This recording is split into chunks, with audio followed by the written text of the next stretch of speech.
හයිට class අලමක ලයින්නේ ඔෂර කිඩුප් චානත් එක්කරන තවතුළ වීඩියෝක් එක්ක ඉතින් අද වීඩියෝ මම කියලා දෙන්න යනවා වගේ PC එක ස්ලෝ නම් වගේ PC එක තියෙන තත්ත්වයට ටිකක් හොඳ තත්ත්වයකට ගන්න පුළුවන් ටිප්ස් තුනක් ගෙන. ඉතින් මම හිතනවා මේ ටිප්ස් තුන යූස් කරාට පස්සේ වගේ PC එක තියෙන තත්ත්වයට ටිකක් හොඳ තත්ත්වයකට ගන්න පුළුවන් ඒ කියලා. ඉතින් වැඩි කතාවක් යමු වීඩියෝ නිකන් මතක් කරන අපේ channel subscribe මේ වීඩියෝ බලගෙන මතක් කරලා අපේ channel subscribe කරන්න. ඒතරම් මේ වීඩියෝ like එකක් දාන්න වීඩියෝ share කරන්න. එන්නදී යමු අද වීඩියෝ එකට. Welcome to Oceanic YouTube channel.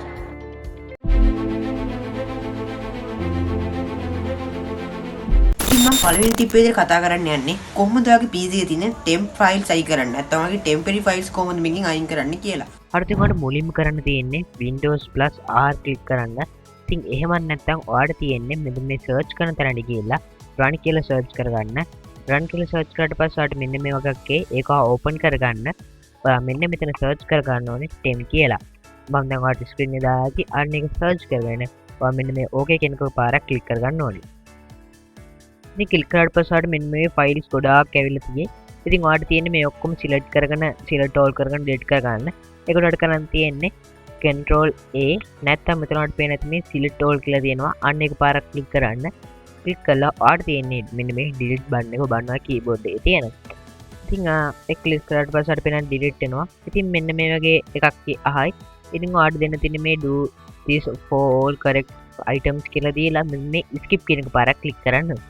අපි දැන් මේ ස්කිප් කරේ මේ ෆයිල්ස් ඕනේ ෆයිල්ස් වගේක් තමයි මේ ස්කිප් කරේ මේ ටික ඩිලීට් කරලා බෑ ඒක නිසා මේ ටික අපිට ඩිලීට් කරන්න මෙතනින් දෙන්නේ නැහැ. ඉතින් තව විදිහක් තියෙනවා මෙතන temp files ඩිලීට් කරගන්න.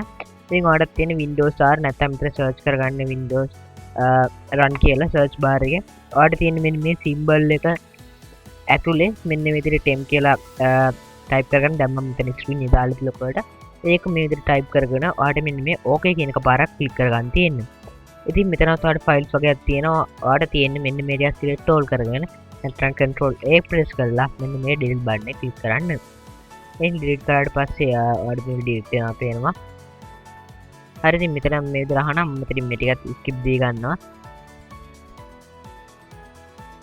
ඉතින් ඊට පස්සේ තියෙන්නේ මෙන්න මේ ෆයිල්ස් ටික වගේ recycle bin එක අයින් කරන්න. ඒකට අඩි කරන් තියෙන්නේ මේ recycle bin එක පාරක් ඩබල් ක්ලික් කරලා open කරගන්න. ඊට මෙතන තියෙනවා empty recycle bin කියලා අන්න එක පාරක් ක්ලික් කරන්න. නැත්නම් ඔයාලට පුළුවන් මෙන්න මේ recycle bin එක right click කරලා මෙන්න මෙතන තියෙනවා empty recycle bin කියලා අන්න එක පාරක් ක්ලික් කරලා මෙන්න මේ yes කියන බටන් එක පාරක් ක්ලික් කරන්න. ඊට පස්සේ ඔයාගේ recycle bin එකේ තියෙන files ටික ඔක්කොම අයින් වෙලා යනවා. ඉතින් මම දෙවෙනි ටිප් එකේදී කතා කරන්න යන්නේ කොහොමද ඔයාගේ power option එක change කරලා ඔයාගේ PC එක තියෙන ඩොඩක් පොඩ්ඩක් ස්පීඩ් කරගන්නේ කොහොමද කියලා. හරි දැන් ඔයා මෙතනින් මුලින්ම ගිහලා search කරගන්න ඕනේ power options කියලා. ඉතින් මම මේ විදිහට power plan කියලා search කරගන්න. ඉතින් මම මෙතන power plan කියලා search කරගන්න. ඊට මෙතන මේ choose power plan කියලා නැත්නම් අත් වෙන දෙවෙනිට choose power plan කියලා කොහොම හරි අන්න එක පාරක් ක්ලික් කරගන්න. ක්ලික් කරාට පස්සේ මෙන්න මේකට කාට load දෙයි. ඉතින් load වුණාට පස්සේ ඔයාලට පේනවා ඉතින් මෙතන තියෙනවා power save high power balance කියලා. ඉතින් මේ balance කියන එකෙන් එන්නේ ඔයාගේ PC එකට අවශ්‍ය දේ කරන්ට් ඔක්කොම ටික බැලන්ස් කරලා දෙනවා. මෙයා එනර්ජි ටික බැලන්ස් කරලා දෙනවා. එතන මේ power save කියන ඉන්නේ ඔයාගේ PC එක ගොඩක් අඩු power energy එකක් තමයි use කරන්නේ. එතන මේ high performance කියන එකෙන් වෙන්නේ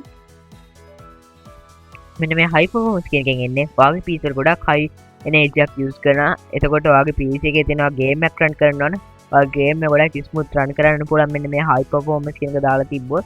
ඉතින් හැබැයි ඉතින් මෙතන power ගොඩක් use කරනවා කියලා මේක ඔයලා තියෙනවා. ඒක රෙකමන්ඩ් කරන්න මේ balance කියන එක ඔයාලට පුළුවන් අනිත් ඔයාලට මේ balance කියන use කරන්න. ඔයාගේ game එක නැත්නම් මොකක් හරි high-end software එකක් use කරනාට මෙන්න මේ high performance කියන එක ටික දාගෙන අනිත් ඔයාලට පුළුවන් මේ balance කියන එක දාලා තියාගන්න. ඉතින් මම තුන්වෙනි ටිප් එක විදිහට කියලා දෙන්න යන්නේ කොහොමද ඔයාගේ PC එකේ තියෙන අදාළ නැති effects ටික අයින් කරලා මෙන්න මේවට ඕනි වෙන ඔයාගේ performance වලට ඕන වෙන effects ටික විතරක් තියාගෙන කොහොමද ඔයාගේ PC එක ස්පීඩ් කරගන්නේ කියලා. ඉතින් මේ වැඩේ කරනවා ඔයාගේ PC එකේ about එකට යන්න ඕනේ. ඔයා search කරගන්න කියලා about PC කියලා. ආට පේන ඇති මෙතන about PC එක ලින්ක් ආවා. මම එකපාරක් ක්ලික් කරගන්නවා. ඊට පස්සේ ආට පේන ඇති මම මේ PC එකේ about එකට ආවා. ඔයාට මෙතනින් පේන මෙති advanced settings කියලා පොඩ්ඩක් පල්ලෙහාට ගියාට පස්සේ ආට මෙන්න advanced settings කියලා තියෙනවා. අන්න පාරක් ක්ලික් කරගන්න ඕනේ. ක්ලික් කරාට පස්සේ ආට මෙන්න මේ වගේ එකක් එනවා system properties කියලා. ඒකට මෙතන advanced එකක් තියෙනවා. ඒ advanced කියන එකට performance කියලා එකේ මෙන්න මේ වගේ settings කියලා එකක් තියෙනවා මෙතන highlight කරලා. අන්න එක පාරක් ක්ලික් කරගන්න ඕනේ. ක්ලික් කරාට පස්සේ ආට මෙන්න මේ performance options කියලා තියෙනවා. අන්න එක පැත්තේ මෙතන තියෙන visual effects කියලා. අන්න එක පාරක් ක්ලික් කරගන්න ඕනේ. ක්ලික් කරාට පස්සේ ආට පේන්නේ නැති මෙන්න වගේ ඇවිල්ලා තියෙනවා. ඉතින් මෙතන මුලින්ම තියෙනවා let's Windows choose what's best for my PC කියලා තියෙනවා. එකෙන් එන්නේ Windows එක තීරණය කරනවා ඔයාගේ PC එකට මොන වගේ settings ඕනේ. ඉතින් select කරලා ඒගොල්ලෝ ඔයාගේ PC එකට අදාළ settings ටික මෙතන තියලා තියෙනවා. ඊට it is for best appearance. ඒ කියන්නේ ඔයාගේ PC එක ගොඩක් ලස්සනට එකකින් මේ හදලා දෙනවා. ඒකට මෙතන කියනවා it is for best performance.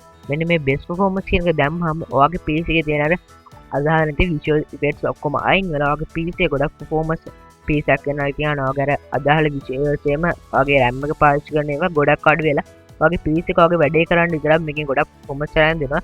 ඉතින් ඒතකොට ඔයාගේ මේ ගොඩක් ඒවා නැතිනවා ලස්සනට තියෙන ඒවා ගොඩක් නැතිනවා text එක පොඩ්ඩක් වෙනස් වෙනවා කියන විදිහ නෙමෙයි. නැත්නම් කස්ටමයිස් වෙන්න පුළුවන්. කස්ටමයිසින් වලට කරන් තියෙන්නේ මෙතන ආග අදාළ ටික්ස් ටික විතරක් අයින් කරලා අදාළ ටික්ස් ටික ඔයාලට තියලා තියන්න පුළුවන්. ඉතින් ගොඩක් කට්ටිය යූස් කරන්නේ මෙන්න මේ උඩම තියෙන ටික් එක ඔයාලට performance විතරක් ඕන නම් ඔයාලට තියෙන්නේ it is for best performance කියන එක දාලා මෙන්න මේ apply කියන එක පාරක් ක්ලික් කරගන්න. හරි ඉතින් මම මේ වීඩියෝ එක අන්තිමට තමයි ඇවිල්ලා ඉන්නේ. මං හිතන ඉතින් අද වීඩියෝ මොකක් හරි ඒවා දැනගන්න නැති කියලා ඔයාගේ PC එක තිබ්බට රටයක් ෆාස්ට් කරගන්න පුළුවන් වෙන්නේ නැති කියලා. එතන අපි අපේ YouTube channel එකේ අපේ promotions පටන් ගන්න තියෙනවා. මම description එකේ වගේ නැත්නම් ඔයාලට මෙන්න මේ පේන number එකට message එකක් දැම්මොත් ඒකන වැඩිපුර විස්තර දැනගන්න පුළුවන්. ඉතින් එහෙනම් වීඩියෝ එක ඉවර කරමු. ඉතින් මම හිතනවා වීඩියෝ එක ගොඩක් දේවල් ඉගෙන ගන්න නැති කියලා. ඉතින් මේ වගේ තවත් interesting වීඩියෝ එකක් හම්බෙමු. එතකන් ඔයාලා මට වෙන සුබ දවසක්.